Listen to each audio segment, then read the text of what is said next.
I never thought my world could fall apart so quickly. One night, my wife, a brave police officer, didn't come home. I found myself in a nightmare, piecing together her last moments. I saw her face fear, fight for her life, and take down a killer only to be taken herself. Her sacrifice shattered me. Now I'm left with our daughter, Cassie, clinging to memories and the haunting question, how do I move on from this? This is our story, one of love, loss, and the relentless pursuit of justice. Brittany Rogers gazed through the store's expansive front windows, meticulously surveying every inch of the nearly empty parking lot. Once satisfied, she unlocked the door, set the alarm, and exited within the required 30 seconds. She locked both the top and bottom locks and hurried toward her car, all the while scanning the area with her head on a swivel. Twice she turned and walked backward for a few steps to check behind her. Why had she stayed so late? She silently berated herself. Trying to finish her sales reports, which could have easily waited until the morning, was a foolish decision. She had become so absorbed that she hadn't realized how quickly time had flown by. Her plan had been to leave the office before dark and be home by now, not walking through the deserted parking lot of an empty strip mall. She wished she had opened her office across town, where the bustling 24/7 store ensured there was always someone else around, even if the rent would have been triple what she paid here. How could she have lost track of time on this particular night? She shivered, clutching her keys tightly, and glanced around nervously, peering into the dark corners where the alleys between sections of stores loomed like black holes. For the past 10 years, Halloween night had meant death for a woman in this city. She knew the police were out in force, but they had been for the last 2 years. Ever since an enterprising reporter had connected the dots and revealed that for the previous 8 years, a lone woman had been found stabbed to death on the eve of All Saints' Day. Each murder had been determined to occur before midnight. While no details had been made public, rumors painted a lurid picture of disembowelment and mutilation, reportedly shocking even the hardened detectives investigating the crimes. The police had mustered every available officer since then, but had yet to succeed in stopping the killings. Brittany shivered again. The hair on the back of her neck stood up, and she broke into a run, reaching her car. Her hands trembled as she fumbled with the keys. In her nervousness, she dropped them on her first attempt to unlock the door. The second try was no more successful as she attempted to insert the key upside down. Finally, she heard the reassuring click of the lock opening. At that very moment, just when she felt a sense of safety, she heard a sound behind her, a deep chuckle that froze the blood in her veins. Menace radiated from it as she jerked her head over her shoulder to look. All she could see was an outline, a form so dark it blended into the shadows as if the lights of the parking lot shunned it. She caught a glimpse of eyes beneath a hat brim. Hell was in those eyes, as surely as it was in the reflection of the long, gleaming knife that appeared. Brittany tried to move. She willed her fingers to open the car door, her legs to run, her arms to lift in hopeless protection of her body. But she stood like a statue, as though the glance of the figure had turned her to stone. All she could manage was a whimper deep in her throat as he approached. He was within 3 steps of her when, somehow, she regained control of one part of her body and screamed at the top of her lungs.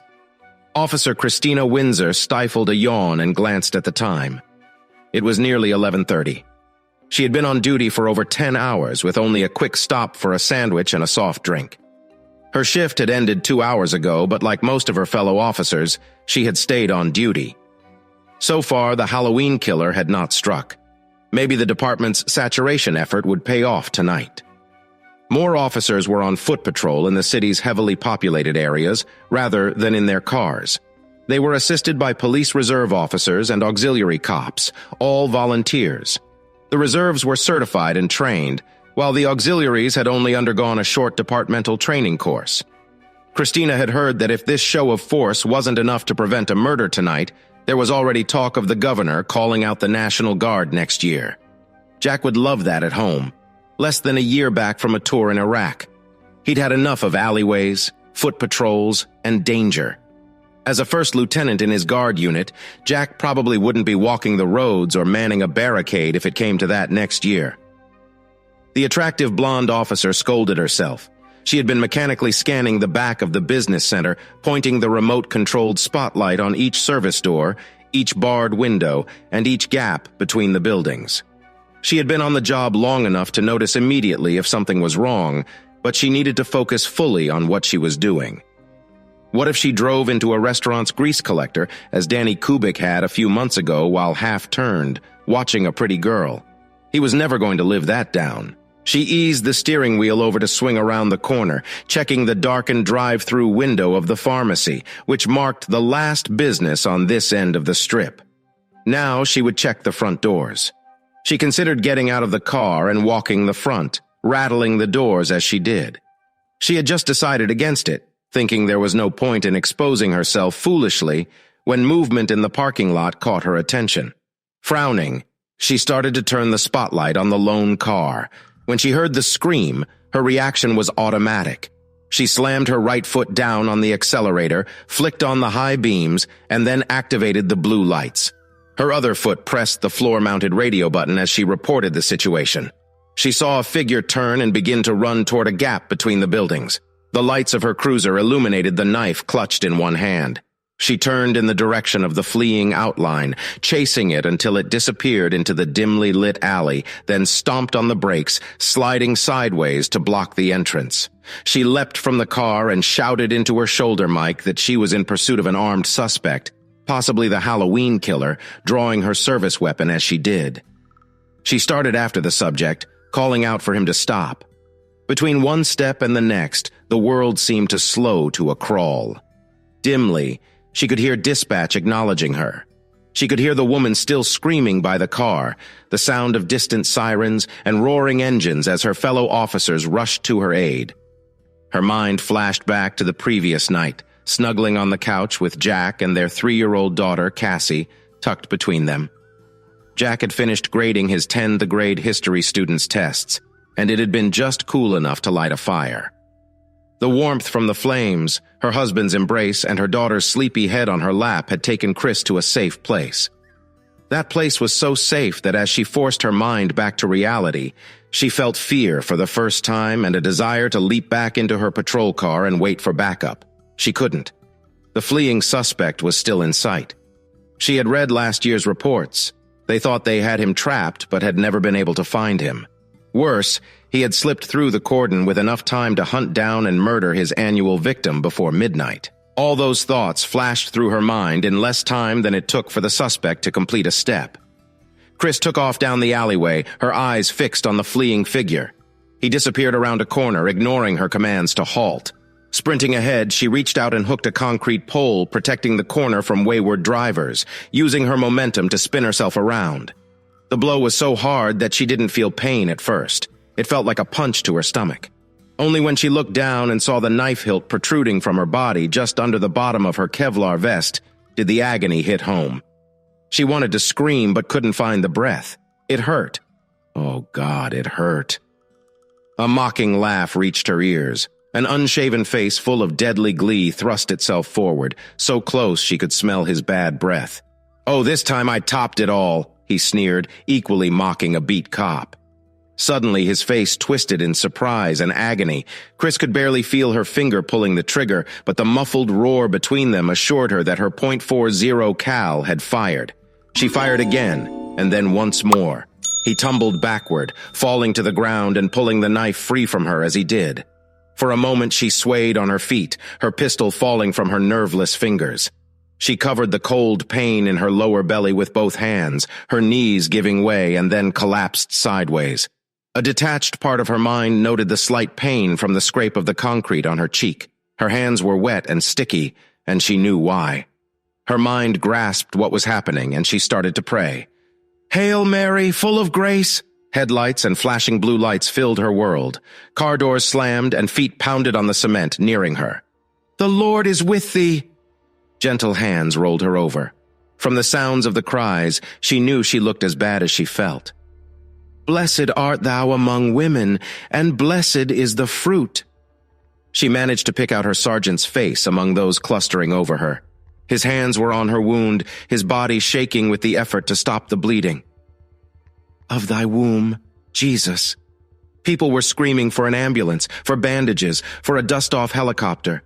Those cries should have been loud, but they were getting so faint now. Holy Mary, Mother of God, pray for us sinners. The faces of her fellow cops faded. It was quiet now. All she could see were her husband and daughter, smiling as she tried to reach out to them. Now and at the hour of our death. Amen. It was very dark. Then she saw a light, not the tunnel's end light she had heard about, but a light that seemed to grow all around her. A figure stood beside her, an old man leaning on a cane, looking at her with pride and a hint of disapproval. I thought I might see my grandmother or my uncle, perhaps my friend Beth. Chris was almost astounded at how calm she felt. She knew she was dead, but the feelings were not of loss or fear, but of peace. Yes, well, normally they would be. But I wanted to talk to you first. By the way, I'm very proud of what you did. Had you not stopped him, this night would have been more terrible than ever. He would have crossed paths with a family before midnight. The old man stared off for a moment. But you stopped him. Granted, you cut that corner too close, and look what happened.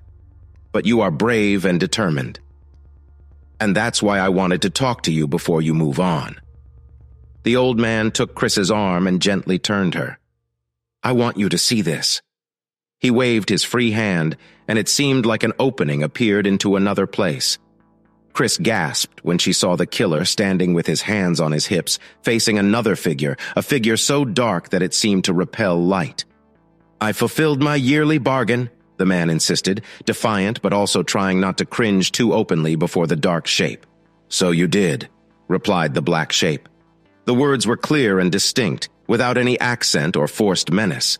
Chris shivered involuntarily, as though she had caught sight of a poisonous snake curled up at her feet. 3 more times, said the dark form. That's the 7th time you have been killed. 3 more in your mind, according to the bargain. The picture faded, and Chris found herself standing close to the old man. Somehow she knew that his presence protected her even from the dark evil she had just witnessed. He made a bargain with... Chris avoided the word as though naming that entity could summon him. Satan, finished the old man. He and Chris knew who he meant. Offered that man a deal? He could continue to live as long as he kills 1 woman each year on the eve of All Souls' Day.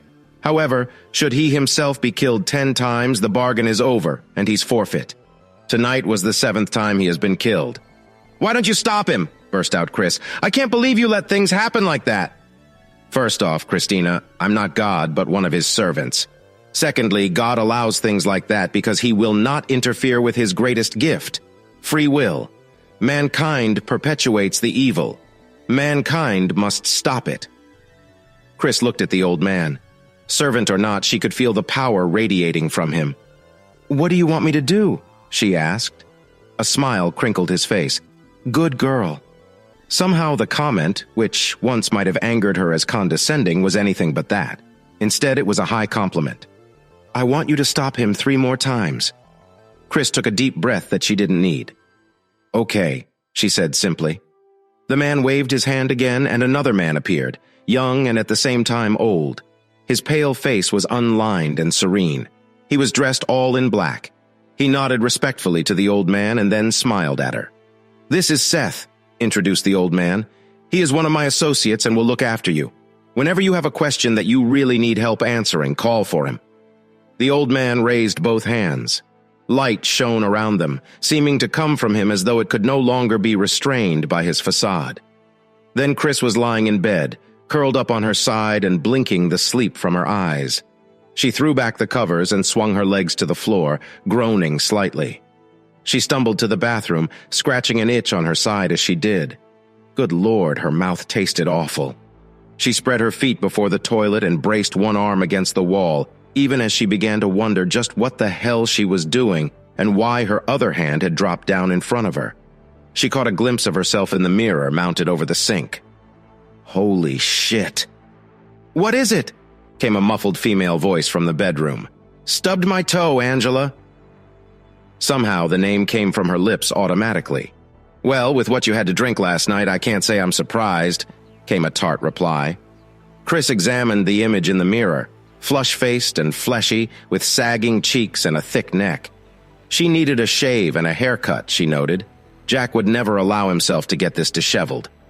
Then she looked down, particularly at what she held in her right hand, which was directing a stream into the porcelain bowl, mostly into the bowl. She noted that the seat was down and her aim wasn't perfect. "Seth," she whispered. "What the—" She paused, unable to think of an expletive suitable for addressing what she was sure was an angel. She simply asked, "What is going on?" The black-clad figure was beside her in an instant. "Oh, you're awake." Damn. I was hoping I was still asleep and dreaming. Chris realized she was still holding her penis and hastily released it. "Okay, would you please explain why I'm standing here with a 5 o'clock shadow, a beer belly, and a hangover? I mean, is this some takeoff on Heaven Can Wait? Or perhaps this is an unaired episode of Quantum Leap?" Seth didn't bat an eyelash. "A bit of both, perhaps. I won't be tapping on any handheld computer, but you are going to be the only one who can see and hear me. Okay, so who am I and why is this happening? You are you, Christina. However, you are sharing a body with Charlie Leitner. Charlie is not aware of you, but you are in control, at least for now. He's a nice guy who has let everything get into a rut. His job, his marriage, his entire life. He's a construction worker. He drinks too much, spends too much time with his friends, and not enough time at home with his wife. He actually wants to do better, but he just can't summon the determination. So, you are going to help him. And in return, come October 31st, if you have arranged things properly, you will meet and defeat your opponent." Chris opened her mouth, but Seth beat her to it. "No, you could not and cannot come back as yourself. It's months after your death. Your husband and daughter are just beginning to come to terms with losing you. Showing up in any shape or form would only cause trouble." He looked at her sternly. "Any shape or form. If you attempt to find them and see them, action will have to be taken to prevent it. I'm sorry, but it's best for all concerned." "Okay," admitted Chris reluctantly. "But what am I to do?" she almost wailed. "I don't know anything about Charlie or Angela in there. Anything about his job, his habits." She stumbled, blushing. "Their sex life, anything."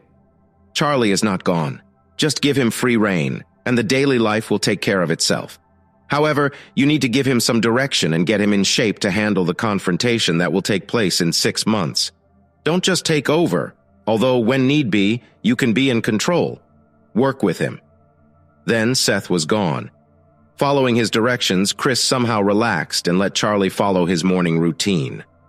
She showered, shaved with only a couple of nicks, and grabbed a cup of hot coffee from the kitchen before sitting down at the chipped plastic table. A few minutes later, Angela appeared to serve the breakfast that Chris had seen on the stove. Chris studied the other woman. She appeared to be a match, age-wise, with Charlie, around 30, about 5 feet, 4 inches. She wore a few extra pounds around her waist and bottom.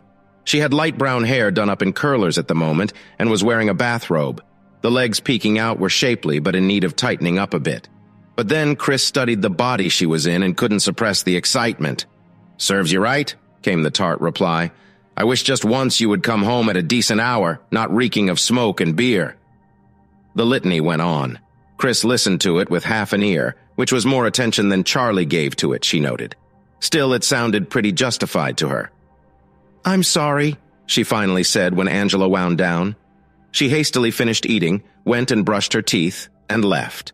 Angela was at the door and handed Charlie his lunch pail. A brief smack on the cheek was what she was given in return. That wasn't good, Chris thought. Sure, she and Jack didn't give each other Clark Gable and Vivian Leigh kisses every time one of them went to work, but they were a lot more affectionate than this.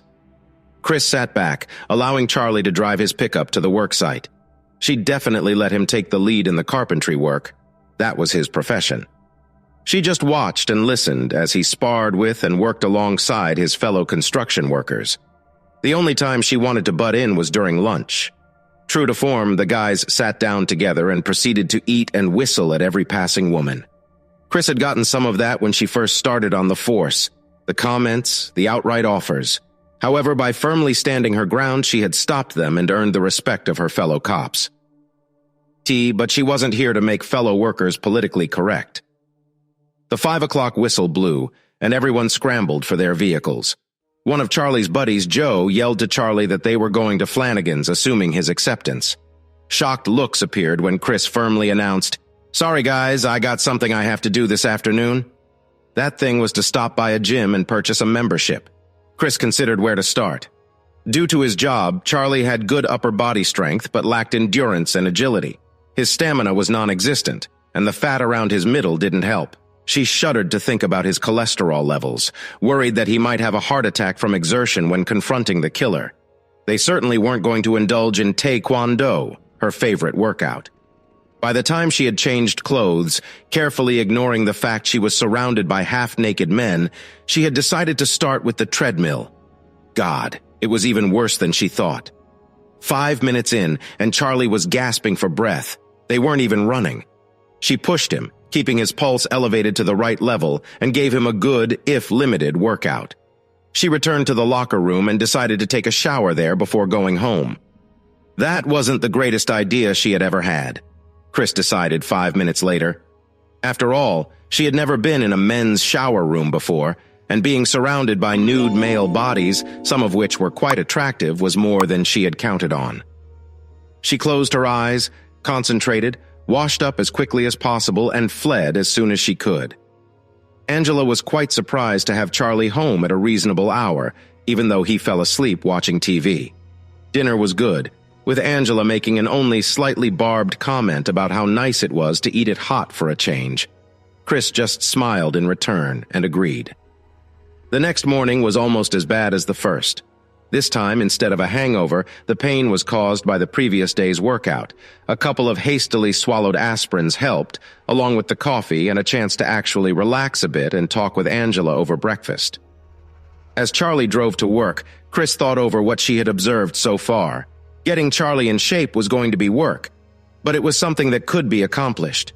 Mending the gap between Charlie and Angela was going to be harder. The morning conversation had been pleasant but impersonal.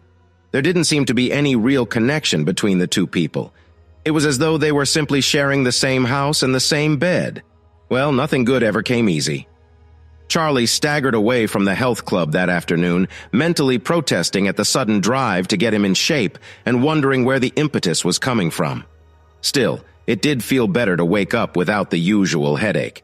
Even the aches and pains from the exercise seemed to be lessening, and he admitted that Angela wasn't on his case all the time. Saturday morning came, and Charlie cut the grass around their small 2-bedroom tract house and made some minor repairs that Angela asked him to do. Asked him, Charlie noted, not nagged him. Not even when he took a break in the hottest part of the day, watched the baseball game, and had a couple of beers. The first he had all week, he realized. Well, he smiled. That might make tonight even better than usual.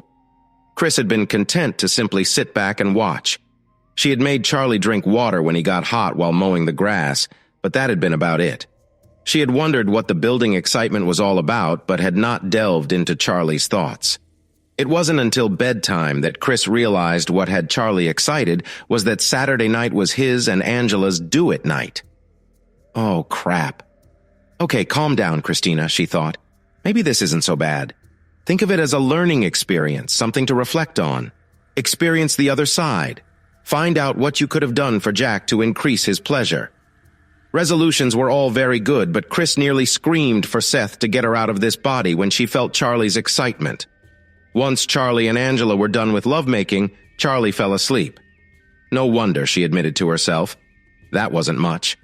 Basically, no foreplay, no cuddling, and not much time. Okay, she was really going to have to work on this. But after searching Charlie's memory, she realized it wasn't all his fault. Maybe Angela wasn't getting much, but she wasn't helping either. She needed to be a bit more vocal in letting him know what pleased her.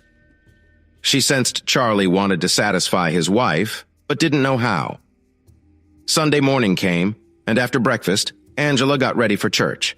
Charlie didn't usually go with her, but Chris figured that not only was this a good opportunity for the couple to spend some time together, but she herself darn well needed it. Good Catholic girl? Well, mostly, she reminded herself. Chris was unaccustomed to the Protestant church that the couple attended, but she sat back and enjoyed the service. She reminded herself that the roads to God were many, and that no one denomination had a lock on heaven by itself. Angela was happy that Charlie was with her. The next week passed, and then the next. She now thought of the body as theirs rather than his. Charlie was working out at the gym of his own accord. He had never been an athlete, but he had been active when younger, and he enjoyed getting back into shape. Angela also enjoyed Charlie's increased vigor. Chris had been subtly coaching Charlie on how to please a woman, not a lot at any one time. She had to laugh, thinking what Angela's reaction might be if Charlie suddenly began to act on everything that Chris wanted him to learn. First, she instructed him in foreplay, how to use his lips and his fingers to excite his wife. She taught him where to touch her. The biggest thing she managed to do was to get Charlie to talk to Angela about their sex life, to ask her how she felt and what she wanted to do. To Charlie's surprise, Angela confessed that she had always wanted to try new things, but had worried that he would think her some kind of freak for suggesting them. After a pause to recover, the duo, or was it a trio, Chris wondered, made love slowly and sweetly, attending to each other's needs. One day on the way home from the gym, Chris noticed a sign in front of a standalone building in the local mall's parking lot. Intrigued, she got Charlie to slow down and take a look. The sign advertised couples ballroom dancing lessons. Chris had always loved to dance. It was something in common that she and Jack had discovered during their courtship. She missed it. Granted, the majority of their dancing had been to country music, two-stepping and line dancing. Chris had briefly considered trying to get Charlie and Angela interested in country dancing, but discarded the plan almost immediately. What if she ran into Jack? She wanted her husband to be happy, but the thought of him dancing with someone else was too much to bear, let alone the idea of him doing other things. But now, this different type of dancing might be fun. Charlie broached the subject, and Angela threw her arms around him and nearly carried him off to the bedroom right there. The next evening, they went down and enrolled. Chris was relieved to discover that the instructor didn't go in for fancy dress ideas. The thought of being in a tux was a little more than she was willing to accept. Shared body or not, Chris felt she was and always would be female, and some things were just not going to go down with her. The classes were fun. Charlie was much more agile than before, and Angela kept up with him step for step. The closeness between Angela and Charlie was wonderful. Chris felt that no matter what happened in the near future, in this part of her mission, she had succeeded. The other part weighed heavily on her mind as the months went by and October approached. She shifted her efforts in the gym to kickboxing, sparring with several other novices and improving rapidly. Then, finally, it was the night before All Hallows' Eve. When Charlie arrived home, Angela met him at the door with a huge kiss and a hug, pulling him inside. She fairly danced around the room. "Guess what?" "What?" "We've been invited to compete in a competition tomorrow night at the studio. There will be other couples with about our same level of experience. Won't that be great?" "Oh my, yes." Chris was in full control right now, giving Angela a smile that she hoped wouldn't be recognized as phony. She rushed into the bathroom. "Seth," she whispered fiercely. "What is it, Chris?" asked the black-clad man as he appeared beside her. "Tomorrow night. Angela wants Charlie to go to a dance contest with her. Shouldn't we be out searching the city?" "Where are you going to look, Christina?" asked Seth. "I don't know." "Then don't worry about it." For the first time, he touched her, and she felt his calm peacefulness. "Take no care for tomorrow. Tomorrow will take care of itself." He was gone. She quickly walked back to the living room, finding Angela there, trying to stifle tears. Charlie took her in his arms and kissed her. "Of course we're going. Don't be silly." Angela wrapped her arms around Charlie's neck and kissed him. There was no subtlety in her movements. He picked his wife up and carried her to the bedroom. The couple moaned, cried, called each other's names, and when their climax took them, they slept late the next day. Charlie had called early in the morning to arrange to take the day off, and then collapsed back into bed with his wife. That afternoon, they simply relaxed before showering together and preparing for the dance contest. They arrived a few minutes early. Charlie guided Angela around several taped-off areas where the pavement was being repaired. They carefully warmed up as the music started. Dance pair after pair performed, and then it was their turn. As the dance went on, it seemed to Chris that she was drawing away from Charlie somehow. It was Charlie who was moving to the music, who was spinning Angela around. He, not she, was reveling in the speed and grace of Angela's movements, and the response of his body to his wife was all him. Chris felt almost like an observer now, still inside Charlie and feeling what he did. She was no longer the one in control. She was just watching. The music rose to its climax. Charlie spun Angela away, then back to him. He dropped to one knee and she stretched out over him, her arms reaching past her and one leg rising. She laid across his thigh, trusting completely in the support of it, and his arm under her back to keep her from falling. The music ended. There was a moment of silence, then applause. The couple rose and Charlie crushed Angela in his arms before bowing while she curtsied to their friends and fellow dancers.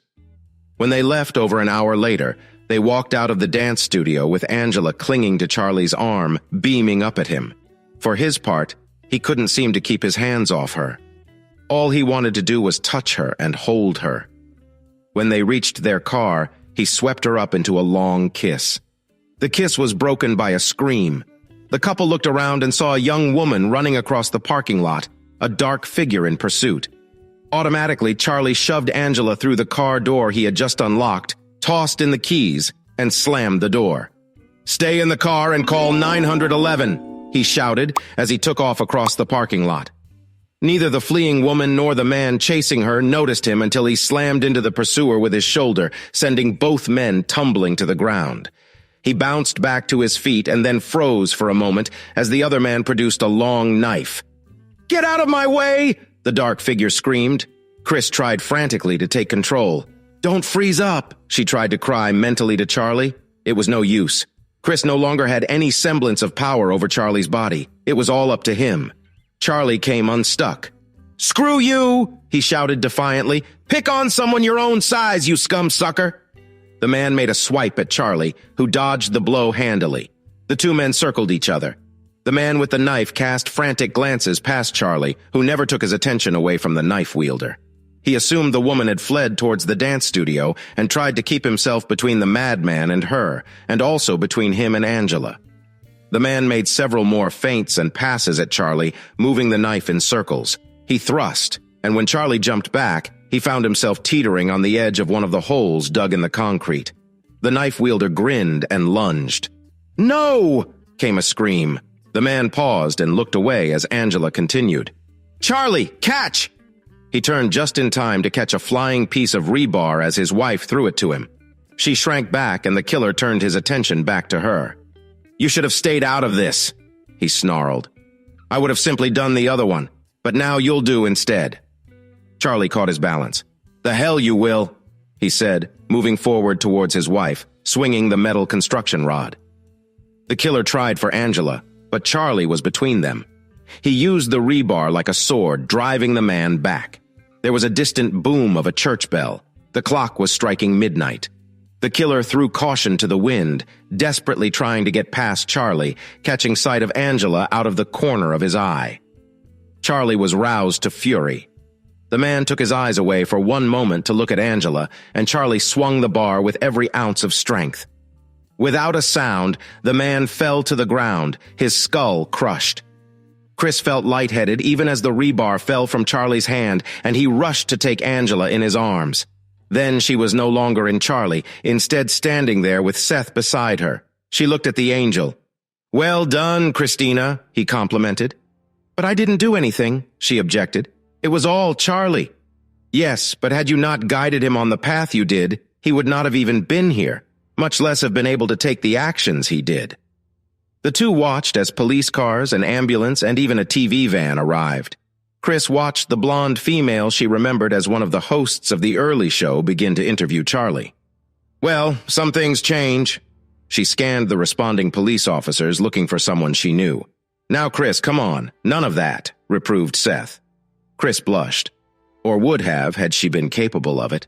It was not easy having someone around who knew what you were thinking. "It's time for us to go." "Will Charlie be all right?" Chris inquired as the parking lot faded away. "Better than all right," smiled Seth.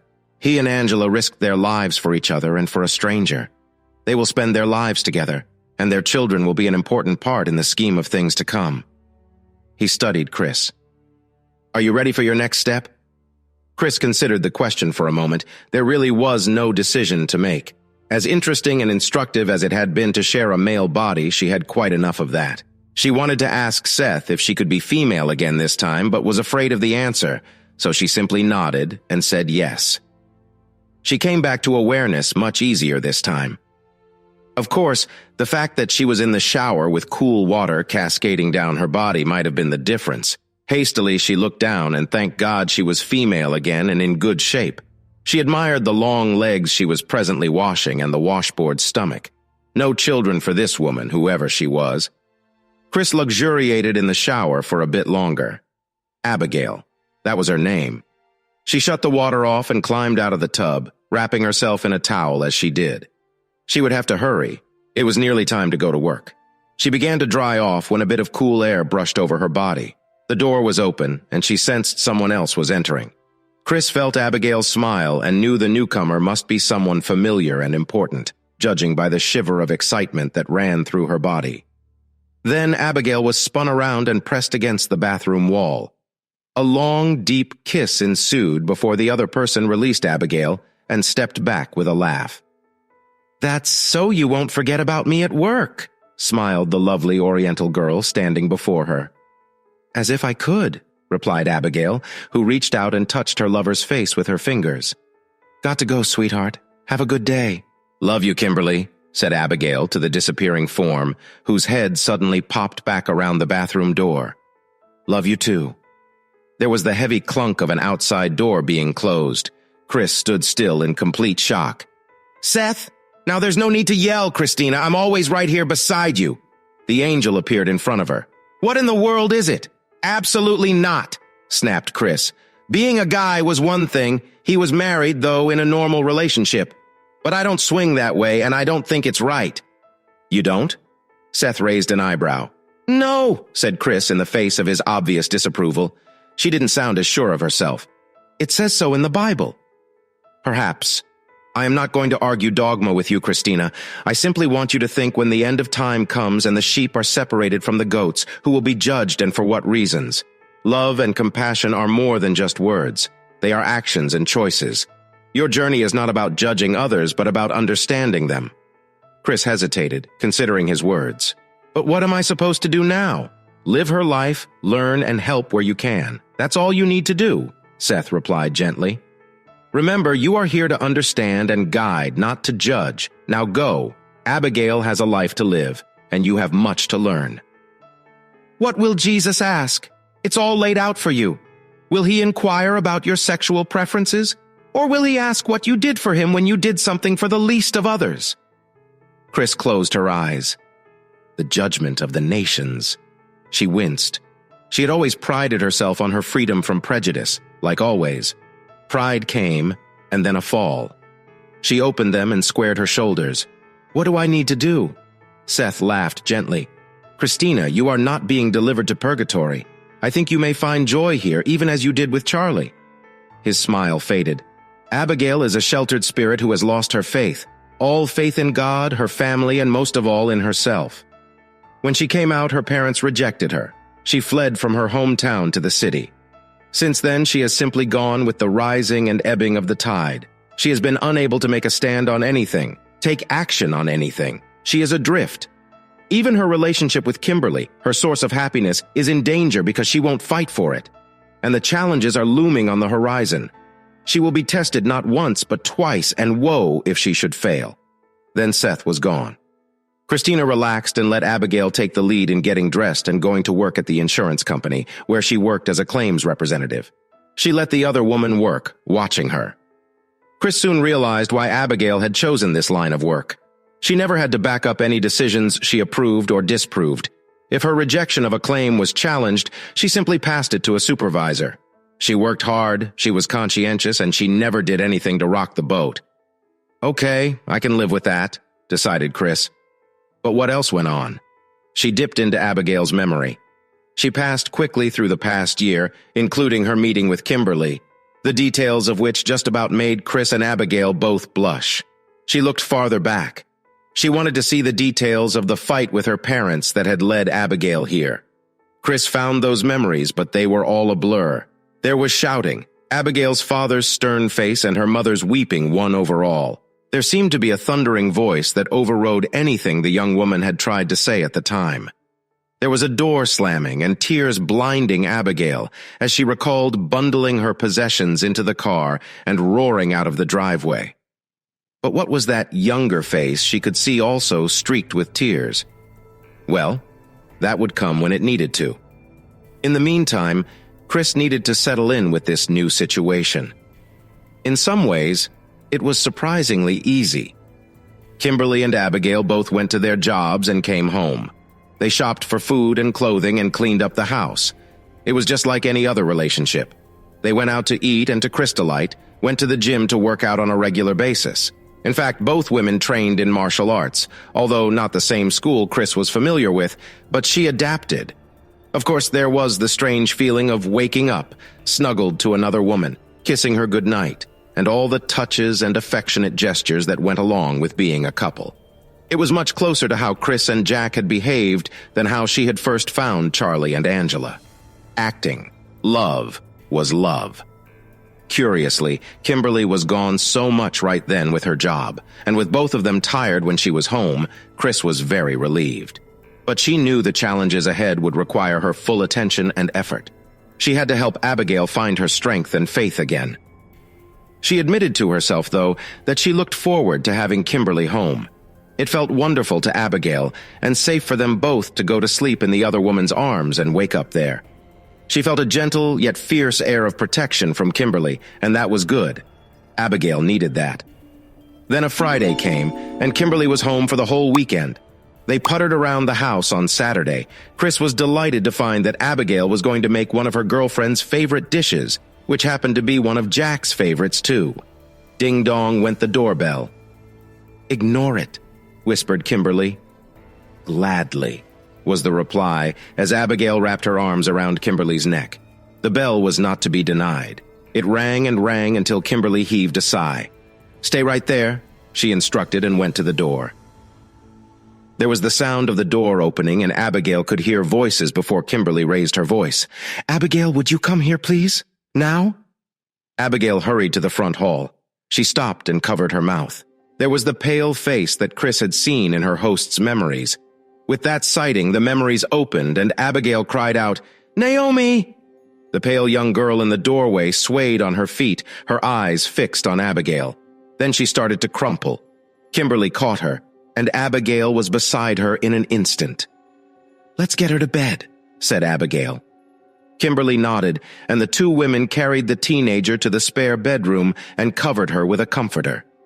Abigail sat with her sister until the exhausted young woman fell asleep. She continued to sit with her, falling asleep in the chair beside the bed with her hand holding her sister's. She was vaguely aware of Kimberly slipping in during the night hours to check on both of them. The next morning, she pushed Naomi into the shower and fed her. Kimberly had already called Abigail's office and arranged for some time off for a family emergency. She had done the same herself, but remained in the background while Abigail talked to her sister. Chris's head was reeling after the chat. She found it almost a greater comfort, as Abigail did, to be able to hold Kimberly's hand and talk to her about what she had found. Naomi's pregnant. "How old is she?" demanded Kimberly. "Nearly 19. She's about 3 months along. She won't tell me who the father is," Abigail sighed. "She's really scared of something or other. Apparently, she got as far as breaking the news to our parents, who were naturally appalled when something happened that made her decide to flee." "How did she get our address?" inquired Kimberly. "Not that I'm not happy to have her here," she added. "She can stay just as long as she wants, but I do have a reason for asking. I wrote her several times when we first moved in together. As I suspected, our parents intercepted the letters, but she found one in the trash and got our address from it." Abigail looked anxiously at Kimberly. "Is something wrong?" "No, darling, and I'm glad she came here. I'm just thinking of what she got our address from. A letter your parents received. That means they can find us too." Kimberly's face tightened. "I think I better make arrangements to be home the next week or two. As much as possible, you should too." Over the next week, Abigail and Kimberly made taking care of Naomi a priority. They arranged for her to see a doctor, a female doctor who was a friend of theirs, who pronounced the pregnancy normal. The three of them began to settle into a routine, with Abigail and Kimberly working from home as much as possible to keep an eye on Naomi. Chris observed how the care and concern for Naomi brought a new level of closeness between Abigail and Kimberly. She realized that her role wasn't just to guide Abigail, but to help strengthen the bond within this little family. The challenges that lay ahead would require all of their combined strength and love. They took her shopping and tried to get her to relax. They braced for the day that was coming, and that day came. There was pounding on the door one afternoon. Abigail answered it, confronted by her parents and Mr. Thurston.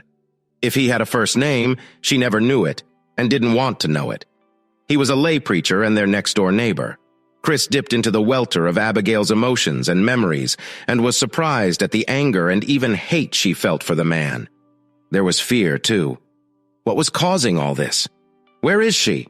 demanded her father without waiting for an answer. He brushed past her. Involuntarily, Abigail stepped back as Thurston approached, allowing the other man to enter. Her mother followed without a word but paused to look in her older daughter's eyes. There was a gentleness there that Abigail had not remembered seeing in a very long time. "Where is she?" "I'm here," announced Naomi softly. She stood in the hallway, having come from her bedroom. Kimberly came immediately behind her and slipped past her. The Oriental girl took in the scene in a flash, and her jaw tightened. A look grew in her eyes that Chris recognized as the preparation for battle. "Naomi, you need to come home." "Why?" The simple question seemed to dumbfound her father. "Because it's where you belong.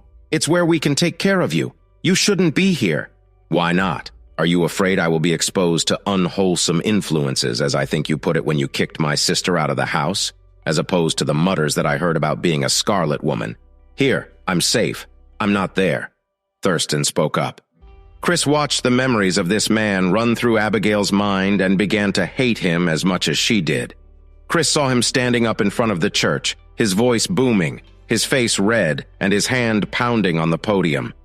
She heard him call for the cleansing of the temple and saw him pointing at Abigail as he outed her and called for her condemnation, at the same time demanding her dismissal from the church and her parents too if they stood by her. "You'll come, or your parents will drag you from this den of iniquity." "What?" demanded Abigail. "You all but break into our apartment, and you think you can claim what? That we kidnapped my sister?" "We'll call the police," declared Thurston. "Who do you think they will believe?" Kimberly laughed out loud, merrily, but with a hard edge to her laughter. She crossed to the desk in the corner and retrieved a small leather folder, holding it up. She displayed an ID card and a badge. "Special Agent, Class of the Drug Enforcement Administration, would you like to use our phone to make that call?" "Thurston, shut up." Something was stirring in Abigail's mind, and Chris examined the lay preacher neighbor based on what she had learned through Abigail's memories. Thurston, although being as self-righteous as always, was not nearly the loud-mouthed gospel shouter he usually was. He was practically subdued, not at all like him. A suspicion grew.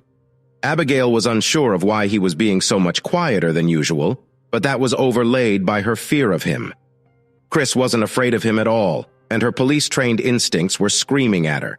She observed Thurston, she observed Naomi, her suspicions crystallized. Without thinking, she spoke through Abigail. "I'll be damned!" She bit off the rest of the final word. "What?" Surprising Chris, Abigail surged to the forefront, brushing Chris aside. Naomi was Abigail's sister, after all. "Naomi, why is Thurston here? What aren't you telling us?" Abigail demanded, her voice trembling with emotion. Naomi's eyes filled with tears, and she looked down. I couldn't stay there anymore. After I told them I was pregnant, things got worse. He started showing up at our house all the time, making things even more unbearable. When I decided to leave, he tried to stop me. He's been following me, trying to make me go back." Abigail felt a surge of protectiveness. "You're not going anywhere with them, Naomi. You're staying here where you're safe." "You're making a mistake," Thurston growled. "She belongs with her family."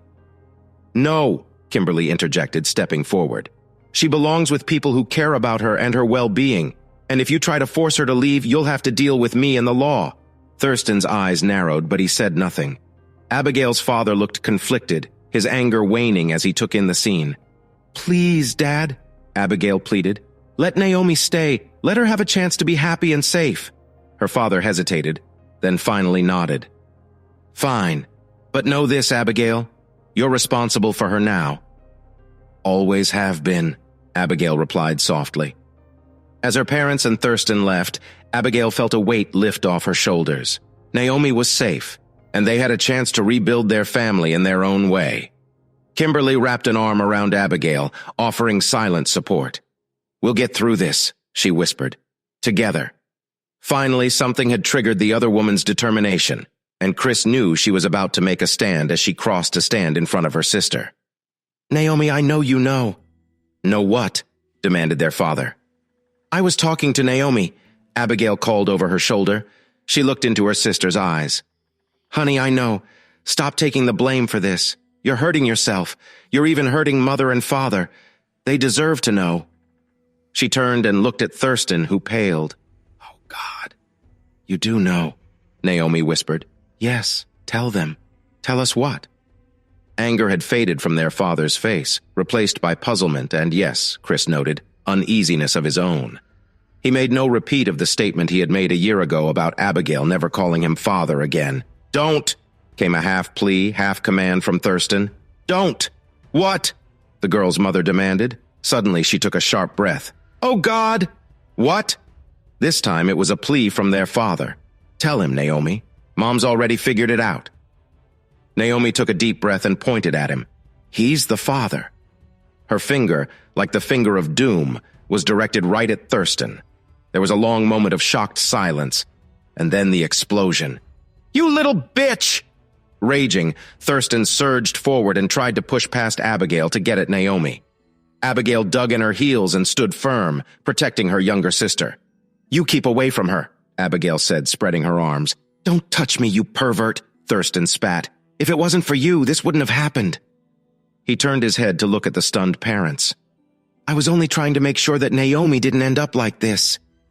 He groped for suitable words. "This thing." "I'm the pervert?"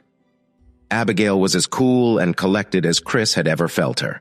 "At least I don't try to blame my actions on someone else and then hide from my responsibilities."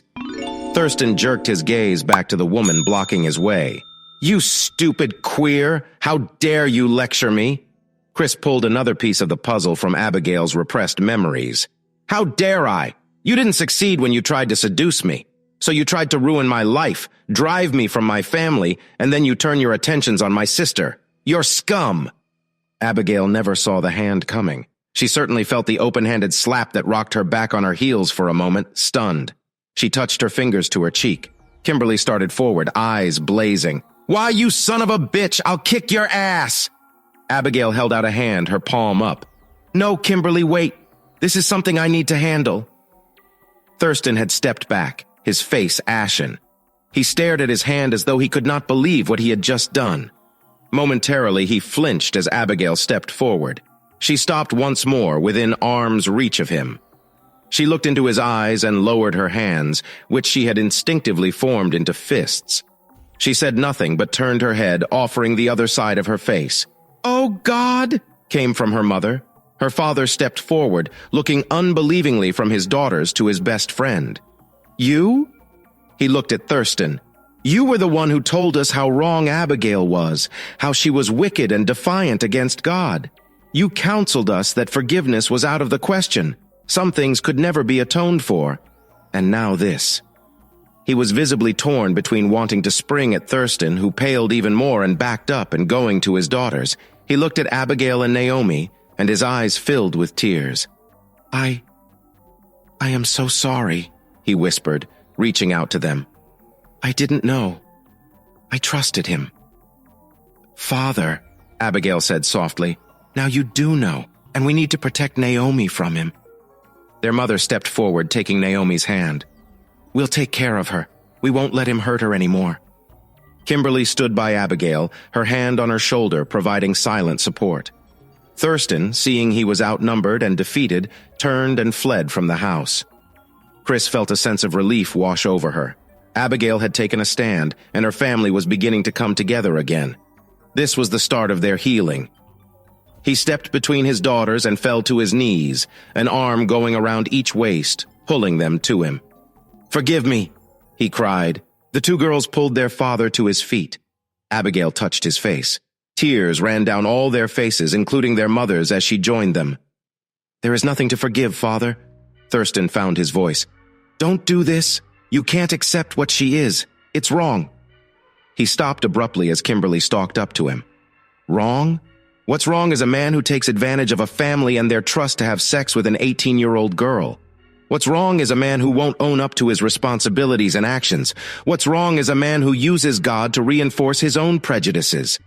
The young Oriental woman's face blazed in anger. "Now you get out of here before I lose my temper." She turned and nearly ran to the desk. "Where the hell is my service weapon?" The man paled and ran out the door, slamming it behind him. Amidst her huddled family, Abigail, her emotions at the breaking point, could not keep from laughing. "Kimberly, your service weapon is in the bedroom where you always keep it." The other girl laughed and winked. "You know that, and I know that. But he didn't, and I really didn't want to go get it." The foursome untangled. Abigail looked back and forth from her parents to her lover. Kimberly approached the family. "My name is Kimberly, and I love your daughter." "Hello, Kimberly," replied Abigail's mother. She took a tentative step and then embraced her older daughter's lover. Abigail's father joined them. "Kimberly," he said hesitantly, "please forgive me. It's hard to overcome the attitudes of many years. Although I see the man who reinforced them was doing so for his own purposes, still it's hard to just suddenly let those ideas go. Please understand. I see that you make my daughter happy. Happier certainly than I have done in a long time, but it will take time to accept all this." He looked at Abigail. "But I promise you both that I will work at it." The family spent the next few days together.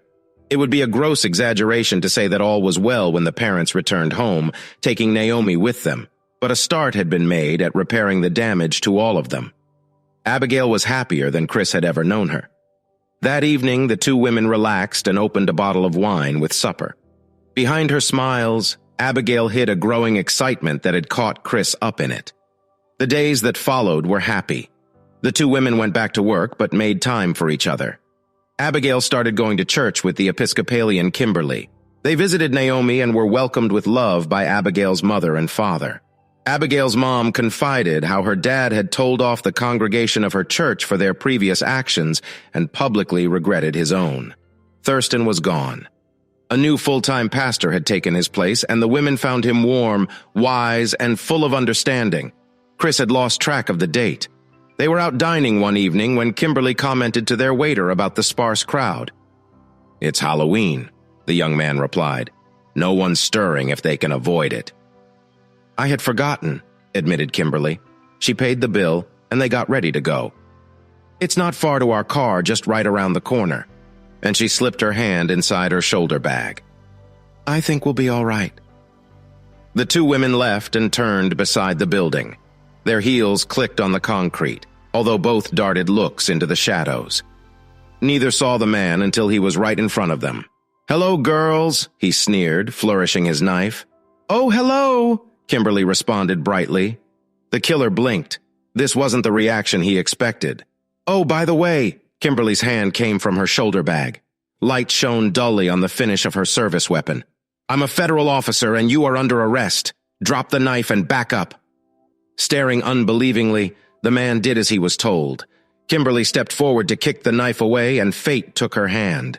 Her foot slipped and she staggered, trying to catch her balance. She toppled backward, striking her head a glancing blow on the corner of the car. Her service weapon fell from her hand. A dark chuckle came from the man, and he picked up his knife and advanced on the dazed woman. Abigail screamed, "No!" The man ignored her as he crouched over Kimberly, reaching for her. Then it was his turn to stumble as Abigail slammed a snap kick into his side. She followed up her first assault, punching and kicking as she had been taught, forcing him away from Kimberly. He tried to regain his balance, waving the knife in front of him. She went into a full spin and drove her foot against him with all her strength. The killer collapsed to the ground. Abigail looked at him with shock. Her kick had caught his wrist and turned the knife back against him. He lay there, his eyes open and unblinking, the hilt jutting from his chest. The lightheadedness and the feeling of being pulled away were familiar to Chris now. She watched from the side as Abigail snatched up Kimberly's weapon and kept one eye on the downed killer while she scrambled to check on her girlfriend. The quick once-over must have had a satisfactory outcome, as Abigail let out a heartfelt sigh and her body relaxed somewhat, still keeping watch on the motionless man. She dug in her purse and used her cell phone. Chris became aware that Seth was standing beside her, even as her ears caught the distant growl of sirens. "Time to go," he said quietly as he touched her arm. "Wait!" protested Chris. "What is going to happen to them? Are they going to be all right?" "I certainly hope so, but I don't know. I do know that Abigail is much stronger now than she was. She's made some peace with her family, and she'll have Kimberly with her as she deals with having taken someone's life. There are decisions ahead of her, and I don't know which direction she might choose." Chris was confused. "You said something about Angela and Charlie's children. That implies that you know something of the future. I don't understand. Is the future already written? Is it predestined?" "Good questions, which I'm not sure I can answer. God knows the future, but his seeing it is not the same as his making it happen. Sometimes he reveals things, sometimes he doesn't. In Kimberly and Abigail's case, I just don't know." Seth's manner became brisk. "Now then, that's 2 down and 1 more to go. Breathe, Christina." She glared at Seth. "I suppose this time I get to come back as a child, or perhaps a dog. Let me remind you, Chevy Chase did that already, and I didn't think the movie was that funny." Seth smiled gently. "Oh, this time I think you'll be right at home, Chris." His face turned serious. "Remember, Chris, your entire life you make mistakes. They're not held against you. Not by me, not by my captain, and not by him to whom we all bow. But you are expected to learn from those mistakes and not repeat them." "Am I going to see you again, Seth?" Chris asked once more. "Only when your days are finished. Until then you won't see me, but know that I will always be at your side." Moved by a sudden impulse, Chris threw her arms around the angel. She straightened up and gave him a smile marked by determination. "Okay, I'm ready. One more time." The world swam for a moment. She adjusted the steering wheel as she blinked, looking at the darkened drive-through window of a pharmacy. She swung the patrol car around the corner. Now she would check the front doors. She considered getting out of the car and walking the front, rattling the doors as she did. She had just decided not to, thinking there was no point in exposing herself when movement in the parking lot caught her attention. Frowning, she started to turn the spotlight on the lone car. When she heard the scream, her reaction was automatic. She slammed her right foot down on the accelerator. She flicked on the high beams and then cut on the blue lights. Her other foot pressed the floor-mounted radio button as she reported the situation. She saw a figure turn and begin to run towards a gap between the buildings. The lights of her cruiser illuminated the knife clutched in one hand. She turned in the direction of the fleeing outline, chasing it until it disappeared into the dimly lit alley. Stomping on the brakes, she slid sideways to block the entrance and leapt from the car. She shouted the information into her shoulder mic that she was in foot pursuit of an armed suspect, possibly the Halloween killer, drawing her service weapon. She started after the subject, calling on him, as she thought the figure seemed male, to halt.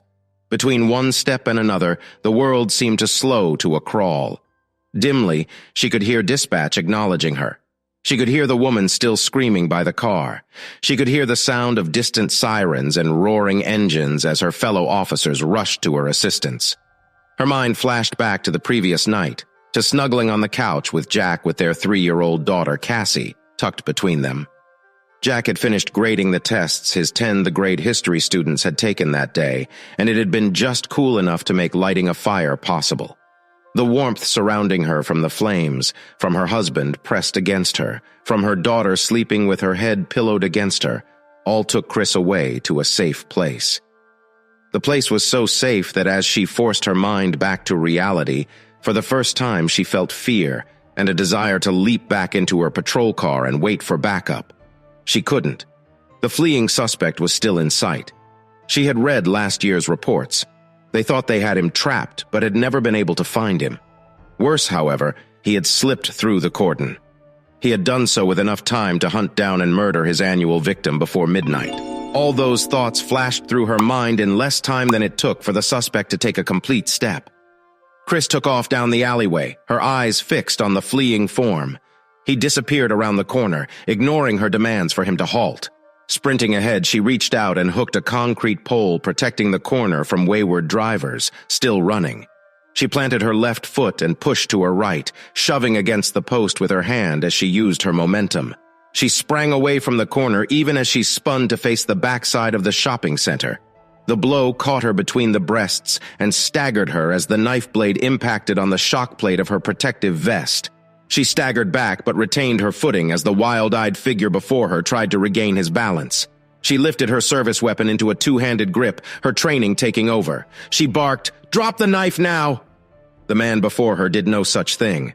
Screaming wordlessly, he ran at her, the blade high over his head. Without aiming, Chris centered the front of her weapon on his chest, her arms locked before her in compliance with her training. She fired twice. The killer staggered but continued to try to reach her, swinging the knife feebly. He fell, but even then he continued to crawl after her. Chris hastily looked behind her, confirming there was nothing underfoot, and backed away. Her skin crawled as he dragged himself through his blood, apparently still determined to somehow reach her.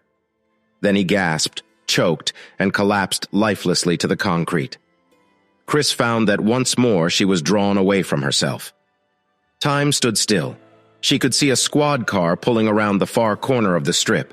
It was stopped in place. She looked behind her, a splash of red and blue lights that marked another arrival.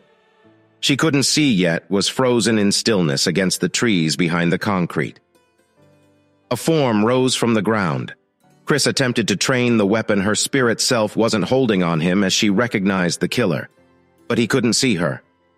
Instead, Chris shook at the bestial look of fear on his face. She heard him screaming over and over, "No, no!"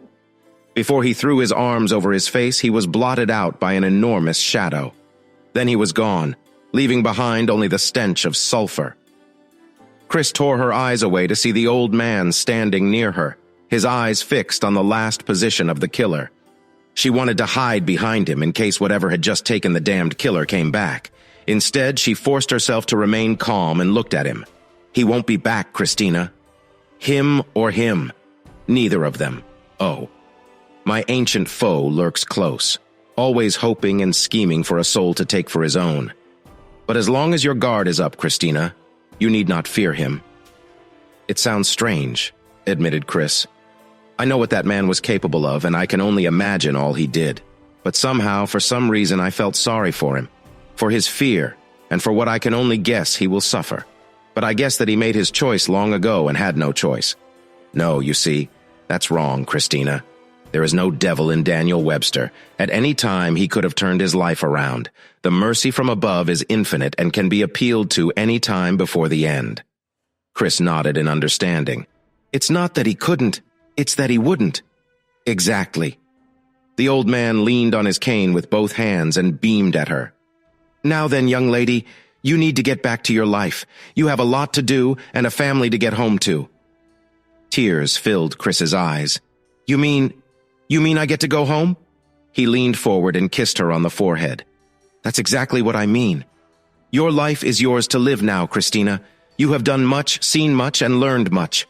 Put it all to good use. And until we meet again, God hold you in the palm of his hand."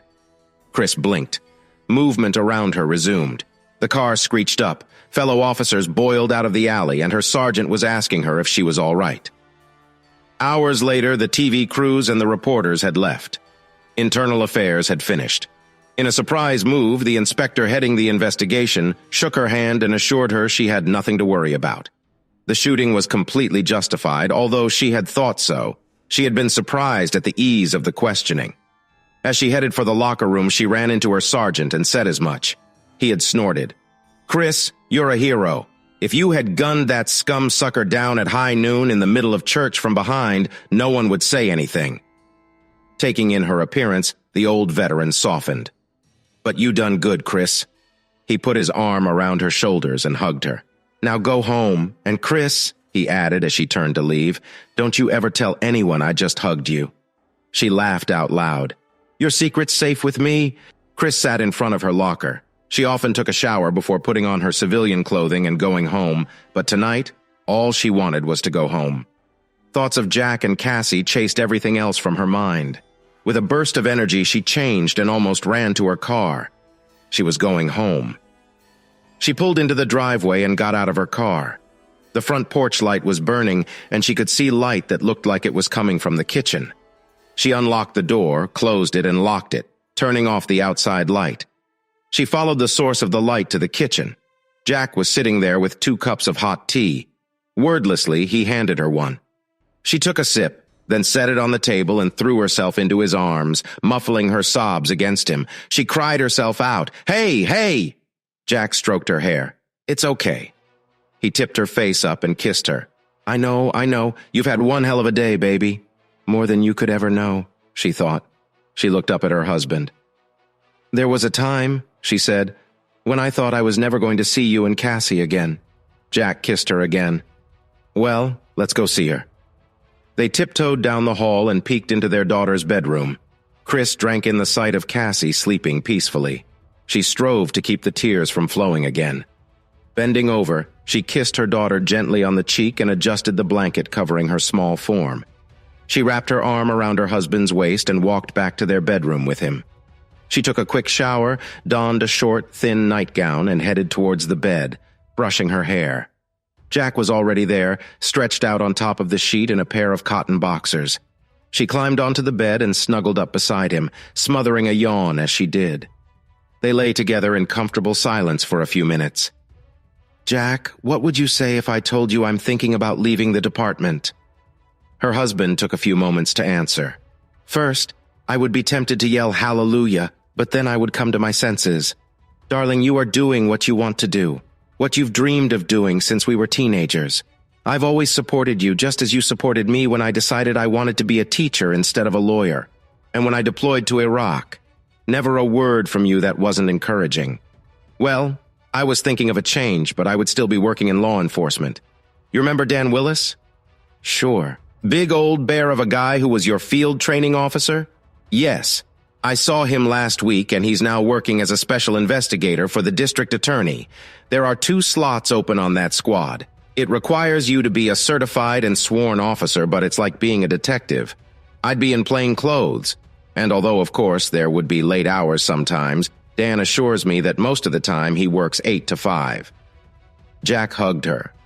"It sounds great, but don't make any decisions right now, honey. Sleep on it. Think about it for a few days." "All right," Chris agreed. Then she got a wicked smile on her face, snuggling up to her husband. She ran her fingers over his bare chest, stretching up a bit. She kissed him. "I have been thinking about one decision for some time now." "What is that, Chris?" "That Cassie should have a baby brother." She kissed and looked up at him. "Have you stopped taking your birth control pills already?" "Of course not, silly. Not without talking to you first. It's a big decision, too. And we agreed we would always make those together. 2 things. Jack touched Chris's cheek and she kissed his fingertips. "First, I've been thinking of that too, and it's a wonderful idea. And second," Jack's voice trailed off. "Second?" inquired Chris. "Second, I think that as much fun as where you were headed was going to be, we should practice doing it the old-fashioned way if you're going to have another baby." Jack, oh God, I love you," she said. "I love you too," he whispered into her hair. They made love one more time before exhaustion claimed them. Chris could not sleep, although her body clamored for rest. When the slow, regular breathing next to her confirmed that Jack was sound asleep, she slipped from the bed. She ran her eyes over the form of her husband. She caught up her nightgown from the bed and padded down the hall to look in again on Cassie. Her angel slept on. Chris's eyes filled one more time as she considered what she had nearly lost. Going to the den, she fumbled over a shelf and picked up a small pouch, opening it. She took out the rosary it held, kneeling in front of the couch. She looped the beads over her hand, made the sign of the cross, and began to pray in thanksgiving. Hey listeners, if you enjoyed watching this video and want to stay updated with our latest content, don't forget to hit that subscribe button and turn on notifications. You won't want to miss out on what's coming next. Thanks for watching and see you in the next video with Queen Cheating Tales.